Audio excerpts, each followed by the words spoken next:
end, when Michael was looking really, really bad, the clone body was breaking down, because clones don't think like humans. Clones have to have people around them to tell them what they do, because they get adolescence. They can't think properly.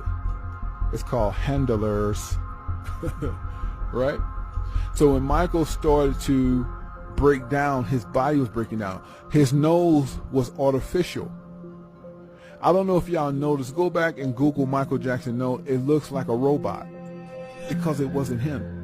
His whole head was a wig. It was a cap, because when they first cloned Michael, he didn't have any hair. It all burnt off in the Pepsi commercial. They put Michael in a capsule and cloned it. Brought him back 2 years as the clone, and Michael Jackson was watching all of this like, I can't believe they're doing this. So what happened to Michael? He just lived his life. Michael Jackson is still alive. He's already appeared on TV, but y'all didn't even know who he was. Go back and watch the CNN of Larry King, the guy with the glasses, with the real bad burnt victim that played like Michael Jackson saved him when he was a kid. That's Michael Jackson. It burned him so bad it disfigured him. It tore up his skin. It did everything to him. You understand what I'm telling you? And also, after Michael was cloned, the real Michael Jackson, they bleached his skin so he would look nothing like Michael.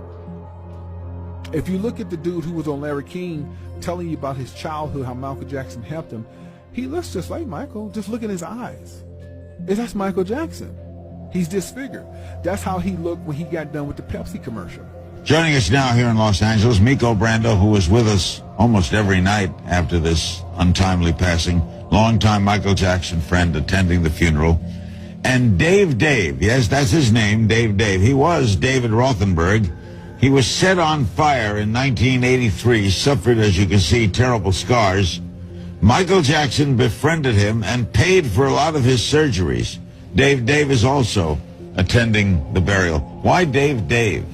Well, to liberate myself from the confines of my father's criminality. He caused the fire? Yeah. He is a criminal, and he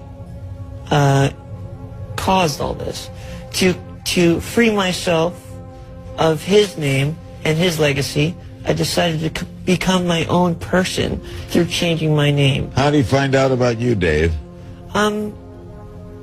He heard about me, and he had contacted me and wanted to meet me. How old were you at the time? I was about 7 years old at the time. And were you in the hospital? I was not in the hospital at the time. I was in interim back and forth from surgery.